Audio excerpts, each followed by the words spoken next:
Business, a person's occupation, profession, or trade. Connection, a relationship in which a person or idea is linked or associated with something else. Welcome to Business Connection. Each week, our program will offer inspiration to navigate the business world. Information you can use to succeed in any field. And we will help you focus on your goals. Join us now for Business Connection with your host, B.C. Clark. Well, hello everybody and good morning. This is B.C. Clark, your host. The show is The Business Connection. As you know, we interview business owners across the state. Today, my guest is Nicole Lewis, who is an author, speaker, business owner, and all that above. So, Nicole, welcome to the show. Thank you for having me. And tell us a little bit about Nicole. So, as you mentioned, I am an author and a speaker. I've been speaking since 2008. So, what's that, 14 years? About almost 14 years, almost yeah. 15. Yeah. I wrote my first book in 2018 and working on 2 more books. I have years of experience in a lot of different areas. A lot of the different things that people have experienced, I've hit almost every single one of them. Every single one of them. So my goal is that I do a lot of stuff sharing my life experiences because we go through things and I feel like it's more intentional and it's purpose driven. So there's a purpose in everything. Yeah, there is, yes, absolutely.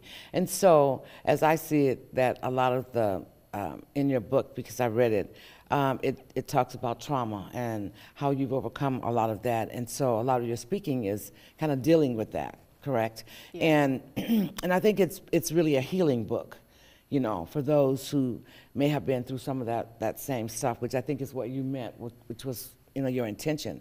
And so I think that's so awesome when people are, you know, vulnerable, put themselves out and say, you know, this happened to me, you know what I mean? And then be able to have other people say, wow, that happened to me too, and I didn't say anything, you know what I mean? And so this time, it's like you're getting out, and that helps you heal within, you know, while you're helping others heal as well. Definitely. You know, so I know you're doing a lot of that. But I know there's some other things that you do. You also have products that you sell and things like that. So talk a little bit about how you got into kind of doing a lot of those products and keep going. Because a lot of times I think with business owners, you know, they'll do one thing and they'll say, okay, this is it. I'm going to be right here. But then other things will come to them, but they're afraid to do anything different. And you've been continually doing different things. You know what I mean? And I think that that's a part of growth and a part of scaling your business. So talk a little bit about that. You know, do you get like a download? Yeah, so a lot of my inspiration comes from my hot showers. Your hot showers? Honestly. I love it. I receive my messages oftentimes either in the shower or as I'm talking to somebody. So I do a lot more than just speaking. Yeah, I know you do. That's why I brought that up. So I do curriculum development as well. I do etiquette training as well as coaching with people with sex addiction or child sexual trauma. Also people that are looking to get into relationships. I do a lot of that. So a lot of my focus right now is I'm actually in the process of doing a 360. So a lot of my focus has been on women specifically dealing with sex addiction. What I've learned is that there's so many reasons why people don't love and accept themselves that I wanted to expand on that. And part of being in relationships, which I'm so grateful that I've been in a healthy relationship for the last 17 years. Yes. Or 18 years, actually. Getting older, girl. Yeah. It definitely doesn't seem like it's been that long. But sharing that experience and sharing with people who feel like they can't be loved, who feel like they don't deserve love. There's a lot of people out there Yeah. that don't love themselves yet. Yeah. And I think that that's what your intention is, to help people. Because I believe that the name of one of your companies is I Love Me Enterprises. Exactly. And so I actually named it that because in our household, we say, I love me, I love you. And the reason being is you can't love somebody more than you love yourself. No. So that's why I focus so much more on loving yourself, because even if you have children, it's unfortunate because people don't understand that concept. Yeah. That you truly can't love somebody beyond how you love yourself. Exactly. And so if you're mistreating yourself, if you're talking you're crazy, mistreating everybody else, yeah. right? And oftentimes a lot of bitter people are people who are mistreating themselves, and then that pours outwards. So you have to love yourself in order for that love to pour outwards to others. And I think also a lot of times, if people have been in traumatic situations, you know, abuse of any type, I think what normally happens is that they can't love themselves until those wounds are healed, if I'm not mistaken. And I think a lot of times it's hard for them to even see themselves as worthy of being loved until the healing happens. Yeah. And so I think that, especially if they were in a situation of physical abuse, you know what I mean? I think that it's hard for them to, and they've been told how ugly they are and that they're stupid and things like that. Those labels, especially on women, seem to stick.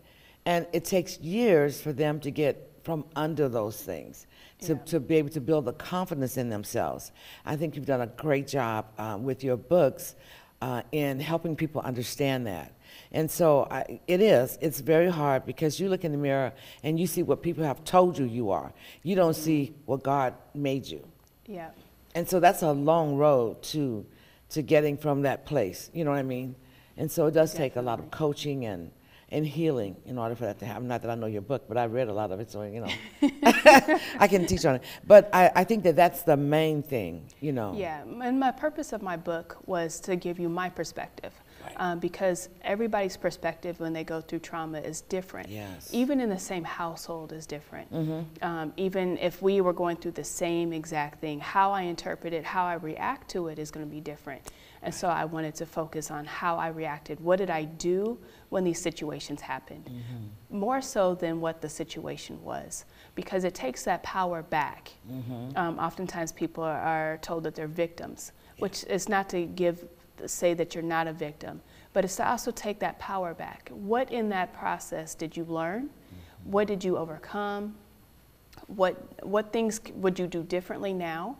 So what lessons are in the trauma? Yes. What lessons are in the things that we overcome? And I think people forget to focus on that. They focus so much on the trauma itself that they forget that there was some things that they could have done.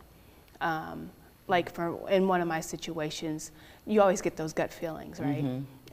Of I shouldn't be here, or there's something just not right. Right. And so we ignore those. As women, we get those all the time. Turn down this street, and we decide, no, I'm gonna keep going straight, and then bam, we're in a car accident. Or we miss a phone call because we went down the wrong street. It's kind of a lot of things. Yeah, and it could be various different things. But understanding that, like for me, I knew not to walk into a room that I felt uncomfortable in. And there was certain things that I've done that had I not paid attention, my trauma would have been way greater. So it's also a way to show how those things affect you, and then how you go from being, I was a mom at 13, and so how do you go from being a mom at 13 to graduating high school, to going to Paris and London, to then having 2 more children by the age of 21, and having a plethora, as they call it now, a body count of experiences. And then people, I felt like, more so than other people, I felt like I wasn't worthy of love because I had a body count, because I had children out of wedlock, because I had been through all this trauma. And so I felt like nobody loves me, nobody cares about me, and all I'm going to be is a body. And so that's what I presented to the world. And it took a conversation with a gentleman who said, hey, let's just have a conversation. And he started digging into me to find out. He asked the question, why? Why are you doing the things that you're doing? And it's crazy because out of all the people that I had been with, all the people I had been around, nobody ever asked me why. And so that's one of the biggest questions that I ask now when I talk to people is why. And not well, because of this happened or because of that happened. My why was I wanted a family. I wanted a marriage. I wanted what I didn't have growing up. I wanted love. Yeah. But I was seeking that outside of myself because I didn't feel like I was. And in all the wrong places, because that's what happens when we, Yeah. you know, when you're out there and you don't really know. A lot of it isn't your fault, but a lot of times when you're in that, you don't know it's not your fault. Yeah. And then the other thing too, fear comes with that, because if you're in a physical abuse or even a sexual abuse as a child, there is fear. And that fear usually takes over and you're afraid to move. Yeah. Like some people say, well, the door has been open all day long, but you didn't go through it. And they can't answer that. And the reason why they can't is because it was fear that they were told, if you do this, if you do that, then this is going to happen. Yeah. Well, if they didn't want that to happen, they didn't do that. Yeah. They didn't go to the door, you know. And it wasn't until I took I think it was probably back a few years ago, where I had the opportunity to work with an organization called Community Solutions in California. And they did a lot of domestic abuse, you know, with women, and pedia sorts with children. And so I was involved in that program and got certified to do that. And, you know, the most important thing that all of them talked about was fear. That, you know, they had been told if they do this, they would get killed, or they would just, or if they had children, their children would get, you know, it was just craziness. And so they believed it. You know, it's kind of like all the people that's following Trump who believe that it wasn't a fair, that kind of stuff. So so it becomes like almost a cultic type of relationship. Yeah. You know, where you bow down to somebody doesn't mean you're any good. Yeah. Right? And so it takes time, it takes years to get through that, you know? So how long did it take you to kind of come from, and I'm sure each trauma is different, so you're coming back from each trauma, right? Yeah. And once you got over that, you felt a little confident, right? Yeah. And then you start working with the next one, and then you got over that, and then so you're building confidence through each of the traumas that you've been in, and that doesn't take a short time. No. Right? I look at it like, for me, it's an onion. Okay. Because each time that I feel like I've healed from things, another layer is taken off. And then I find out, okay, and then there's the generational trauma that I'm also healing in that process. And so each layer, I'm learning something new. Yeah. In this process, I've lost my mom, I've lost my grandmother, I've lost my mom's best friend, who was like a second mother to me. So the women who were in my life, whether good or bad, yeah. you know, but I started learning about their trauma, and they started making more sense about my trauma, because as parents, we don't talk about our traumas. We don't talk about our past. We don't talk about, No. And so learning about my mom's, it started making more sense, because I thought my mom hated me because of the things that I went through. And that was part of my trauma. Yeah. Is watching the difference in how my siblings was treated versus me.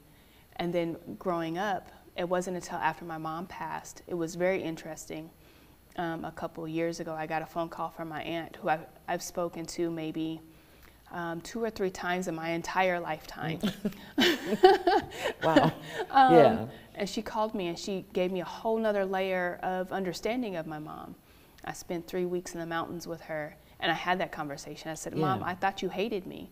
And not to understand, I didn't understand the amount of trauma that she had been through. She'd been through. She had went through chemo and lost her hair. And her scarring on her head since she was 6 months old.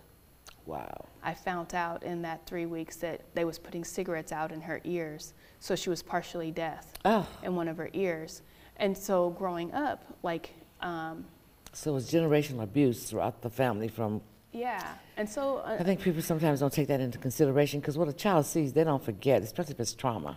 Yeah, if it's traumatic, you know what I mean? That's passed down, because, again, it takes it back to that love of yourself. So my mom was always just in survival mode, and it wasn't until she passed that I learned that she was always in survival mode. Yeah. And so I made the point to make sure that I'm not in survival mode all the time. For your children. Because in that aspect, you're not able to give love because you're in search of your basic needs. Yes. And so you end up, I can take care of my kids financially, you know, they're what appears to be supportive. I'm going to football games. I'm going to basketball games. I'm going to recitals. I'm going to those different things. But hugs, something as simple as a hug, I wasn't able to give to my kids till I started my healing journey. Right. Because hugs was kind of was part of my trauma. So I didn't want to violate the kids, and I felt like giving them a hug was violation, not understanding that it's a part of human nature to give hugs, but there's the intent behind it. Right. Where I'm sharing, now I give hugs all the time now, where I used to be like, don't hug me, don't touch me. Yeah, because you know, usually when the abuse is touching, unlawful touching is what I call it, unlawful, unwanted touching, I think, then it's really hard for you to get in that space where you can have somebody even hug you, because you're feeling those same negative feelings that you felt when you were in the trauma. So I understand that. Yeah, that makes sense. You know, but then it's hard for the kids too, because you never hugged, and then, you know what I mean? Yeah, so then the cycle continues. Yes. Because then they search outside of the household for that love and affection. Love. Yeah. And so, interesting thing that's happening here on February 13th is that me and my husband are finally, we've been asked so many times about once they heard my story, they want to know more. Yeah, they want to know more. And so it's interesting that we're here at this space, because February 13th we're actually doing a launch of Soul Ties to Soulmates. That is, so say it again. Soul Ties to Soulmates. Soulmates. I think that's such an interesting but really needed conversation, discussion, you know, right now, because there's so many, I think, women and men that have been in relationships that didn't equal anything. They were just, you know, blank relationships. But when you decide that you want a soulmate, it takes a different type of person. It does. You know, it takes a committed person. It takes an intentional person. And you have to be healed, too, in order to find the right soulmate for you. So you definitely have to be in a space yourself. As they say, he who finds us a wife finds us a good thing. And we're husband. and so we're in a state of everybody's not whole in themselves, and so they're searching for that externally. Yeah, and the problem is when we talk about being whole in ourselves, almost everybody I talk to who haven't found themselves, who haven't found out what their purpose is, still are looking for half. Yep. And there's no such thing as two halves. Really, two halves really don't make a whole. You both have to be whole to end up being a whole relationship. Yeah. And I think that this event will be really, really a great event for a lot of people to go to. A lot of single people, married people too, because sometimes they still think that they need to be halves. you know? Yeah. When you're married, you're whole. As they say, you build a house on quicksand, it's liable to fall. It will fall, I know, liable. Yeah. But you build it on stone. A concrete. Yep. It's stuck. It's stuck. Yep. And it's going to build up and not drop down. Yeah. That's such a good, I would say, statement to make. And I think sometimes we're thinking that, oh, we can just build it here. But, you know, and I want to just use a Bible passage right now. You know, when God said he would build his church on Peter, Peter was the rock. So that shows a strong foundation, a set foundation, not one that would, you know, wither away with the wind or go away with a storm, but ones that was going to be there. And I think that stone also represents commitment, intentionality, relationship. I think it means all that in that stone that you're building on. And so I think that this would be good. So tell us when it is, because you know, you just got us excited, and now we don't know when it's happening. So it's going to be February 13th, 2023. The day before Valentine's. That's perfect. Yeah. Perfect timing. So couples, kind of a couples coming out or going out together. Yeah. That'd be great. And where's it going to be? At the Benson Theater. At the Benson Theater. So we could probably talk about that, you know, a little bit more, because you and your husband have been married almost 18 years. And so you guys are going to be sharing some of your experiences. You'll talk a little bit about your trauma, but basically this is about relationships. And now that you're past all of that, you'll be talking about how, you know, the confidence in your relationship and how, you know, you guys have found each other, which is your soulmate, his soulmate, and showing other people how to find theirs. Yeah. I think that's so incredibly important. And I thank you for sharing that, and for you guys being open and vulnerable to talk about your relationship, you know, because it's needed. Most people don't do that, and even if they have, you know, good experiences, they don't like to talk about it. But I think sometimes to be able to share how to go from, you know, a soul tie to a soul mate, and that's a journey all by itself. Yeah. You know, because most people are on journeys trying to find a soul tie. Yeah. You know, and so to understand what a soul tie is and how to get rid of all the ones you don't want, because when you really start looking for that soul mate, you got to get rid of, you got to get all them soul ties out the way. Yeah, you know, cut it's the a washing that has to happen. It's a, you know, get the blanket out and everything else and take all the knots out of it and be able to now look forward, right? Yeah. And I think that that's really important. So I think this is good. So it's called From Soul Tie to Soulmate. It's February 13th. It's at the Benson Theater. And how can they get tickets or talk about that? So we know. Tickets are available on Eventbrite. On Eventbrite, okay. All right. And so it's just called From Soul Ties to Soulmate. Is there any other? So it's Soul Ties to Soulmates, the Elevation Dinner. Soul Ties to Soulmates, the Elevation Dinner. So there's a dinner. Yes. Oh. Yes. Okay. Oh, good. Yeah. Yeah. We wanted to make sure that it was, you have the opportunity to have conversation. So at the very beginning, we open up with conversations so people can have those dialogues. And they can do that at their tables. Oh, that's awesome. Yeah. Whoa, yeah. And a single person could go too, right? Definitely. Okay. We have definitely seating for singles. Oh, good. Especially. And Okay. so those, you can bring a guest in if you want to. Yeah. Or just get a chance to sit at a table and get to talk to other single people. Other single people, yeah. I think that's really important. So, all right, February 13th, this is a really major and a really great event. From Soul Ties to Soulmates, an Elevation Dinner. It's put on by Leo and Nicole Lewis, who've been married almost 18 years, so they got information and experience here. And it's going to be at the Benson Theater.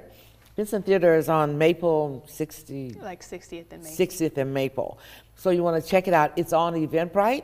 So go to Eventbrite and look for Soul Ties to Soulmates, the Elevation Dinner, and buy tickets, right? Get help for yourself. I always say spend money on your relationship. You know, if it's something that you want to take to the next level, if it's something that you want to just know about. So singles and married people are invited to this. So get all your girlfriends together and all your boyfriends together, and you guys come out and enjoy an elevation dinner, but also be able to talk about going from a soul tie to a soulmate. Yeah. Is that good? Yeah, so Nicole, we have some time. So what about some of the other things that you are doing as well? Because I know that you have some products that you sell. And is there a Facebook page that we can go to find some of those other products? Because you do a lot of stuff. I mean, like, let me take this card out of my pocket here. So I know you guys probably can't really see this, but this is a card that has my information on it. And it's a tap, so I can tap anyone's phone and they would automatically get my information off this card. This is Nicole Lewis. She is I Love Me Enterprises at gmail.com. So my email would be nlewisauthor. nlewisauthor at gmail.com. So nlewisauthor at gmail.com. Yeah. And then your phone number? It's 402-813-4459. Right, and this is Nicole Lewis. So talk briefly about, besides this card that you have, some of the other things that you are doing that I think is really, So I do some graphic designs. Mm-hmm. So I do brochures, I do PowerPoints, documents, all kinds of stuff. Business cards. So any of your admin functions Yeah. that you may need, she's a traveling virtual assistant in so many words. So besides being an author and an instructor, facilitator, she's also a traveling virtual assistant. Yeah. That sums up a little bit, huh? Yes. And then I also teach my heels class. And so, yes. My How to Walk in Heels with Grace. If you haven't, and you walk in heels and you're not sure that you're walking right, you want to take the class called, How to Walk in Heels? Yep. how to walk in heels. And you not only learn how to walk in heels, but you get the history behind it, because you know men were the first ones to start wearing heels. I know you men don't like that, but that is true. Go back into the 19th century, 18th century, or whatever it was. I learned all that in the class. So lots of classes. So go to her Facebook page and look her up. Also, you can call her or email her at nlewisauthor@gmail.com. And I think do you have I Love Me Enterprises on Facebook? I do have it on Facebook. Yeah. So, and you have some products out there as well. Yeah. I know it talks about some of the events. And then I'm currently updating my website of NLewis, NicoleLewis.com. NicoleLewis.com. Okay. So there's a lot of places you can find her. Yep. So NicoleLewis.com is the website. nlewisauthor@gmail.com is her email. And then you have I Love Me Enterprises, which is also on Facebook. Nicole, it's been a pleasure having you come today and be vulnerable and help people to understand what they need and how they can, you know, kind of overcome some of the trauma in their lives. You also have classes that help people with that as well. So check Nicole out, because she will be able to set up for groups, a lot of women she works with as well. And I think Nicole is doing a retreat. We're doing a retreat in under MOWBC in, is it April? Yep, I believe it's April. I think it's in April. So check the Metro Omaha Women's Business Center website. It's MOW, B as in boy, C as in cat, F as in Frank.org, and you'll see all of the events that we have scheduled. And if you're a business owner and you're looking for additional training, the Nebraska Enterprise Fund is also offering provides a lot of business training for business owners, and they also do funding as well. So you can check out them as well at nebbiz.org, or you can call the main office at 402-685-5500. Nicole, thank you so much for being here. It's been amazing talking with you. Thank All you right. for having And thank you for joining us today here on the Business Connection. If you're interested in coming in for an interview, please let me know. I'm BC Clark at bc.clark@mowbcf.org or bc@thebusinessconnectionnE.com. I look forward to speaking with you soon. Have a great day.